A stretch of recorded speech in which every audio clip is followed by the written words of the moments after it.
This is nuts. We're giving it to this man who just did an awful job on the two larger corporations he's associated with. I know what they teach. I know what we all learned. We all learned to believe something that isn't true. Richard Wolff made a big announcement that we need to brace ourselves right now because something crazy is about to happen to our country and affect our lives. Over the last 30 years, how every month the inequality gets worse. You know, most Americans understand that inequality is a fundamental problem in every society. If you're wondering, why on earth would we live in an economy in which we know how many people don't have enough to get by? We see them on the street. We talk about them in the homeless encampments that exist in every American city. Our country has been facing the true problem caused by our president itself. No matter how much we try, we can't do anything to help our country. How would it be possible that someone who already has more money than we can understand gets another $27 billion on top of it? That's crazy. That's obscene. And why does Mr. Tesla get it? Because he's doing such a good job with the Tesla company? The Tesla company is running into the toilet. Its stocks are worth much less today than they were 2 months ago, 4 months ago, 6 months ago, and so on. It's a company in terrible trouble. And the whole world knows what a disaster Mr. Elon Musk made out of Twitter when he bought it. He hasn't shown that above all other uses that $27 billion could have been put to in this earth we live on, we're giving it to this man who just did an awful job on the two larger corporations he's associated with. This is nuts. Richard says, tariff is horrible. It could make your life worse than ever. We need to prepare because it will affect us more than just a recession. You know what we need? I got it. A statistic which exists, which tells us how unequal incomes are in our society. We're much more interested in that, in who's rich and who's poor. We pay a lot of attention. It's very important to most of us to have some sense of it, for ourselves, for our neighbors, for our family, for our children, and all the rest.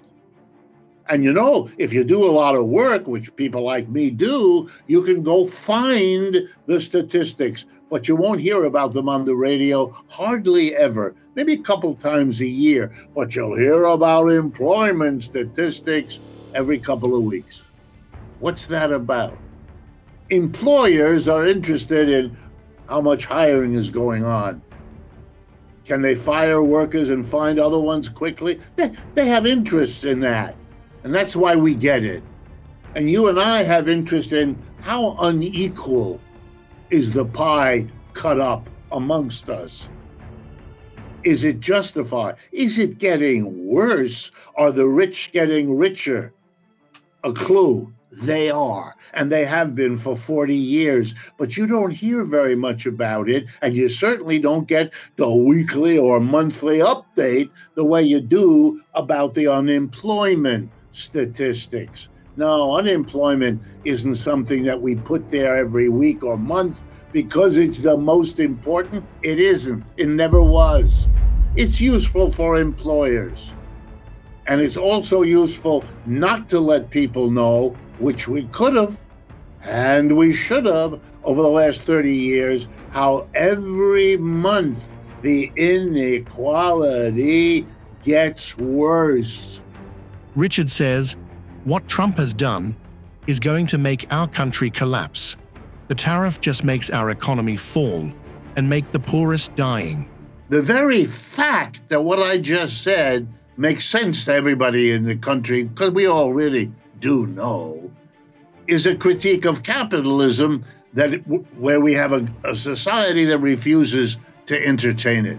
But I would like to take this another step because it's even false on its own terms. Here's what I mean.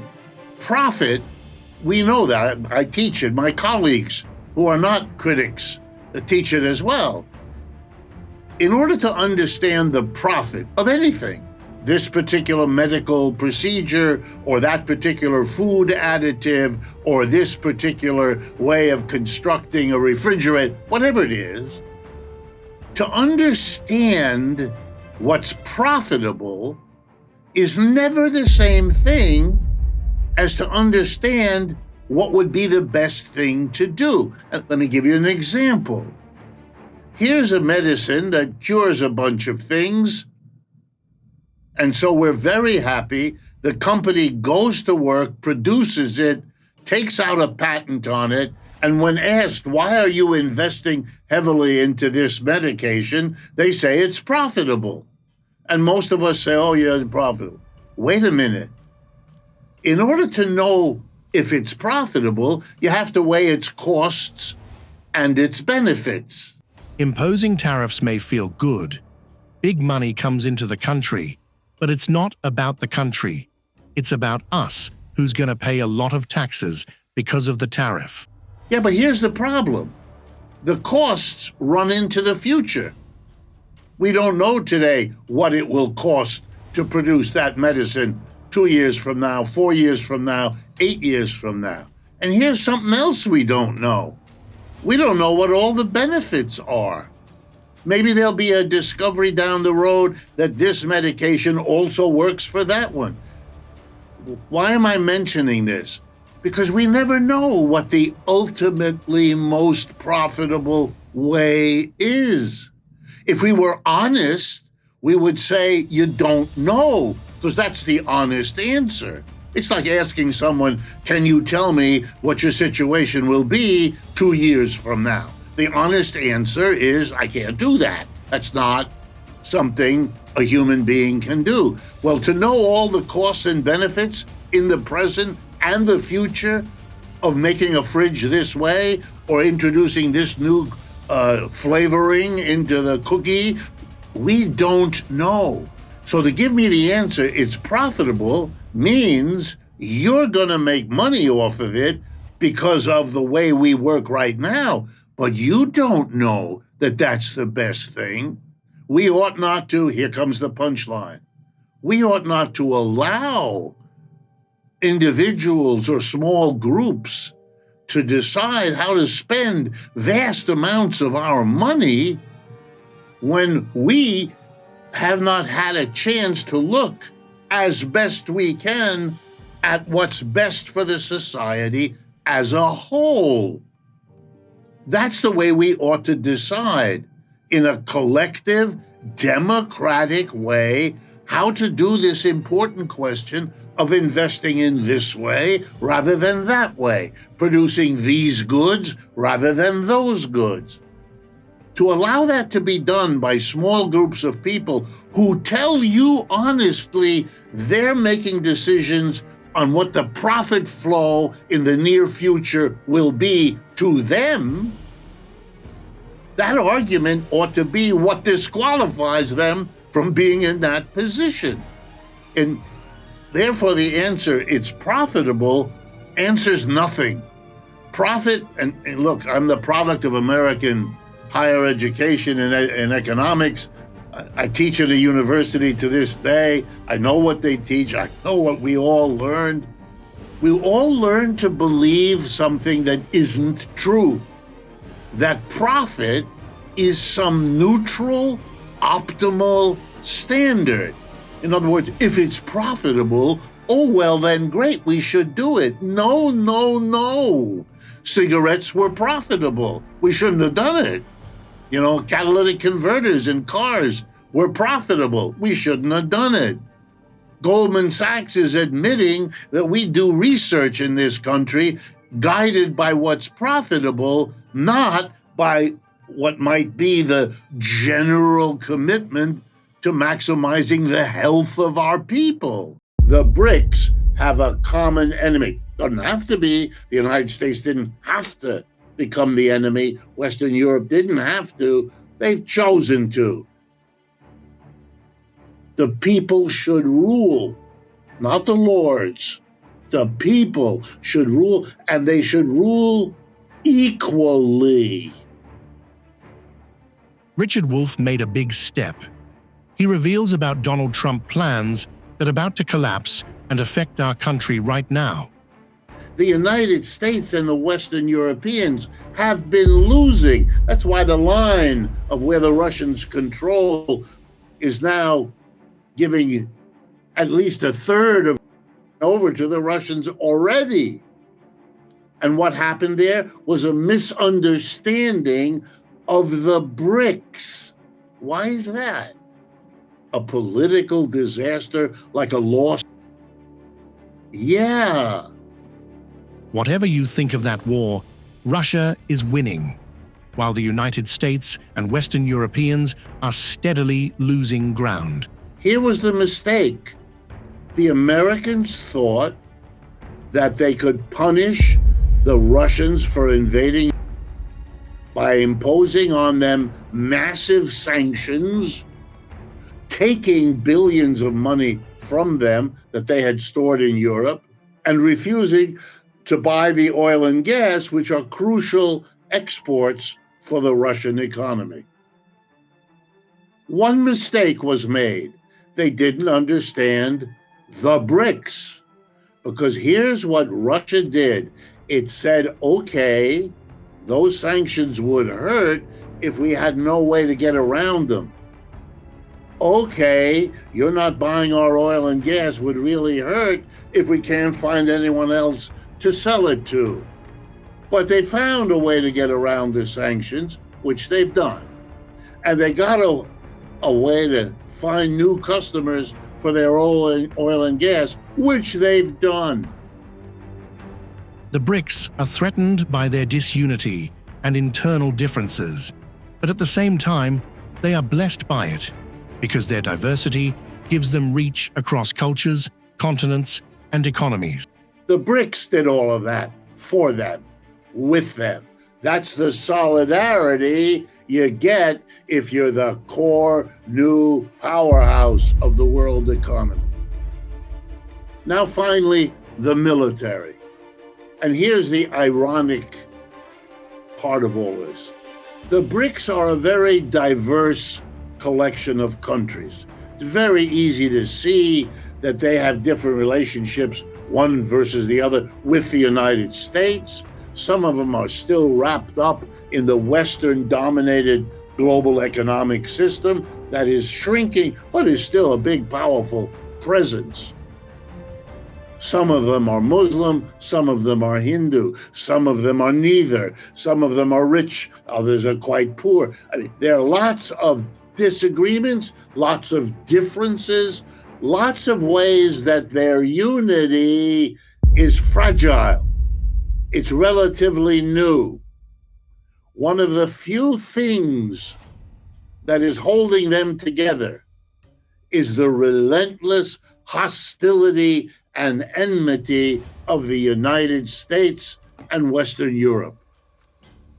It's not at all unusual, and most of you know it, that people who might otherwise be at each other's throats will become good friends if they have a common enemy. The BRICS have a common enemy. Doesn't have to be. The United States didn't have to become the enemy. Western Europe didn't have to. They've chosen to.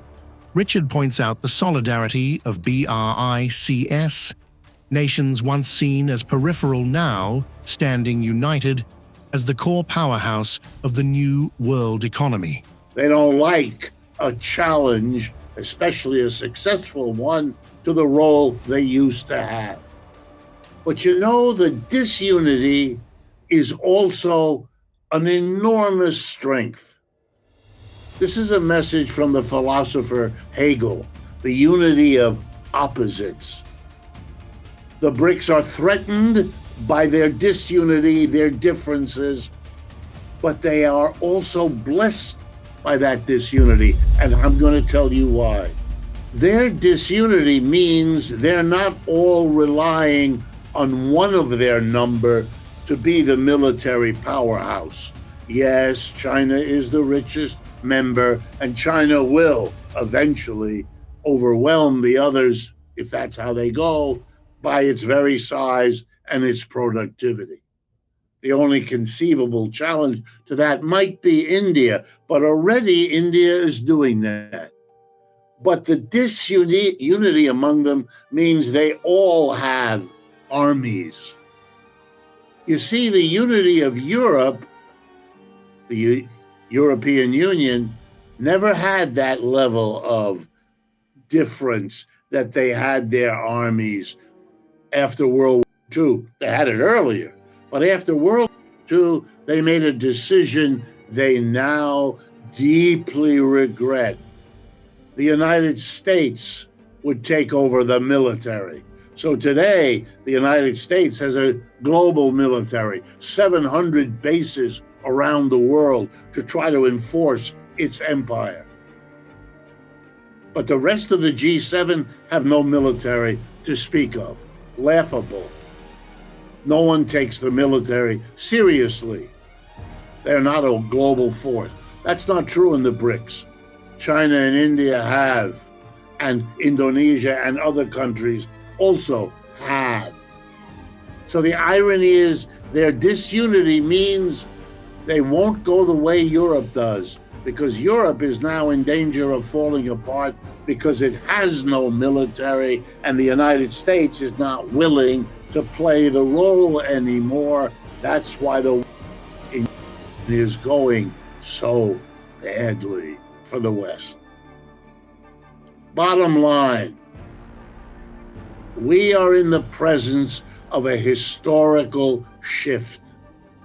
The United States has been trying now over 10 years to stop it, to contain it, to pivot to Asia. There's 100 ways it's being said.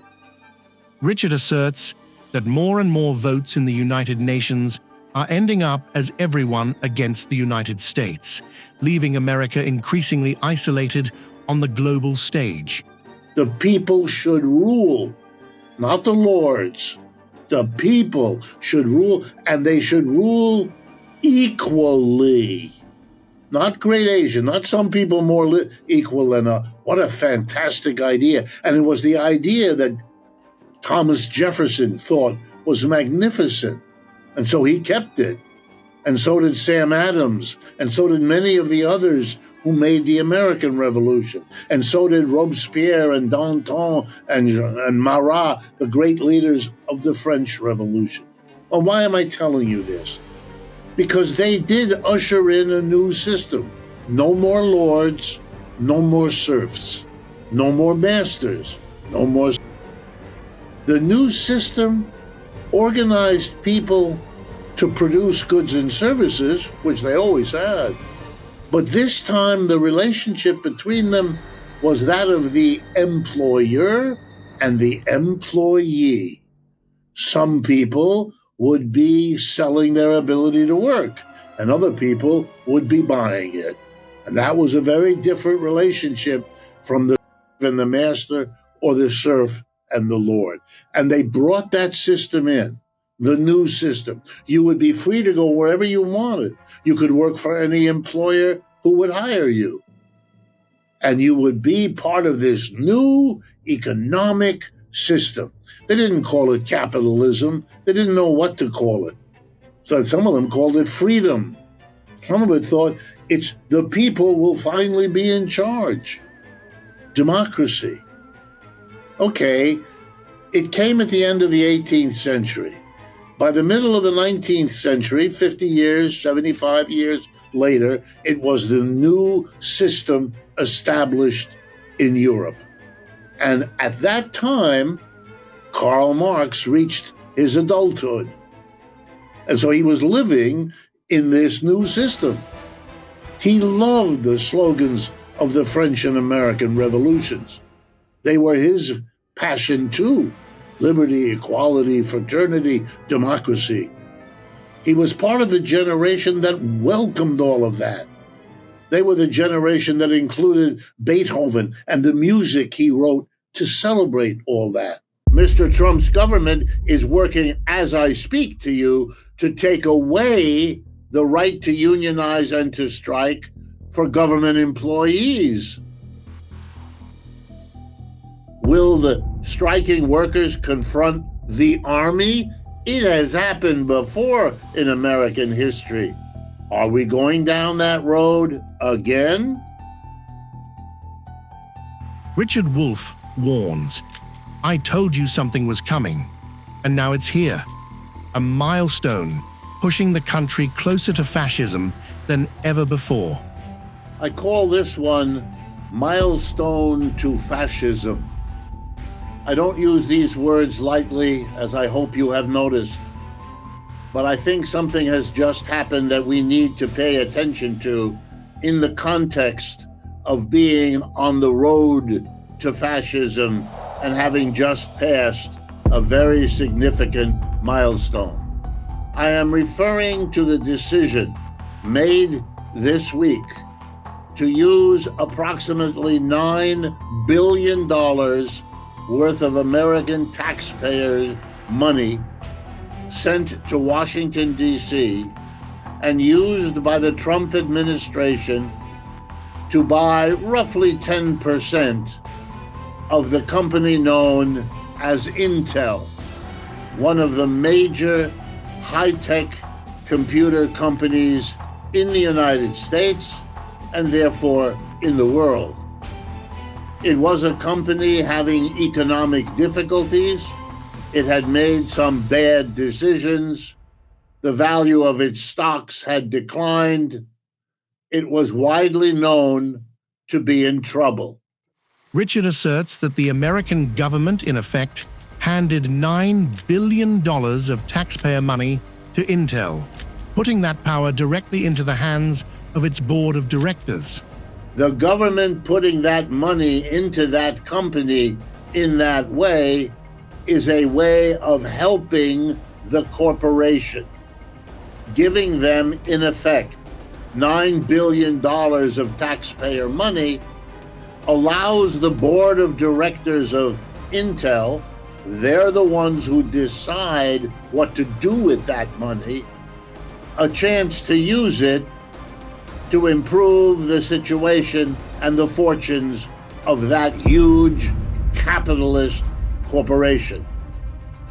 And that will benefit, of course, themselves as board members, top executives whose jobs and huge salaries will thereby be maintained or maybe even increased, and likewise the shareholders who own the company. Richard explains why he calls it a milestone to fascism, because when the state funnels billions of taxpayer dollars to private corporations. Why do I call this a milestone to fascism?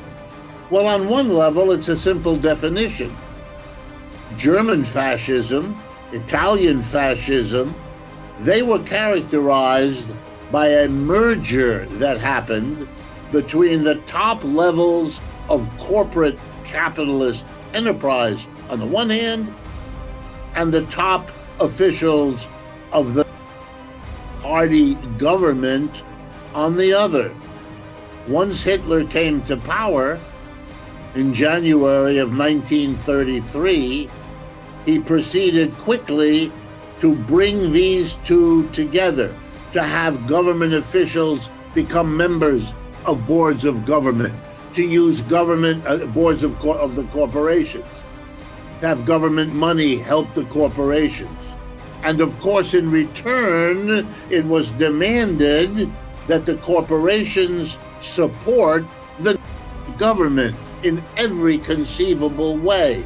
That's why we call the merger of the top levels of government and corporate capitalism fascism.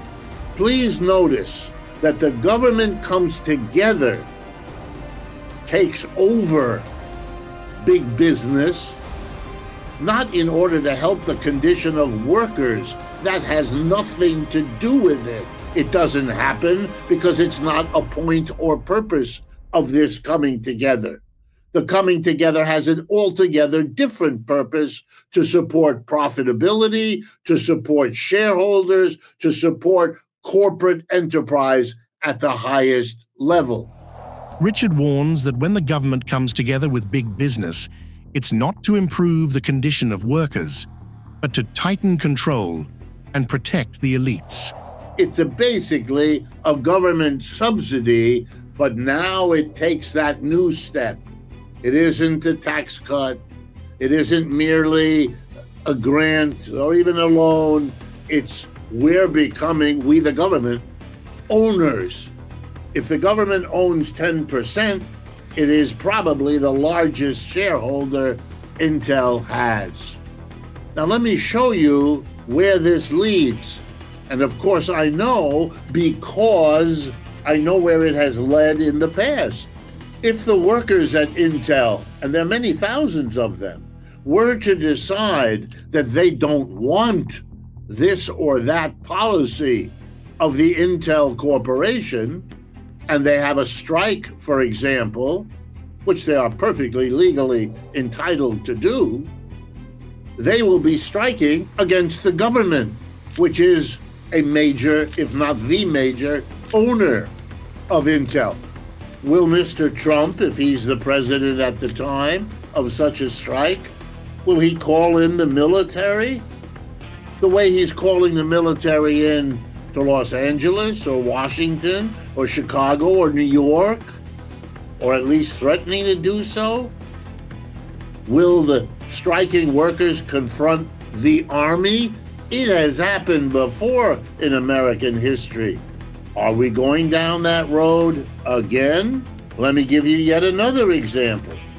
National security is often mentioned by Mr. Trump and his assistants as somehow justifying or requiring a move like this. Well, suppose working people object, as I'm sure they will.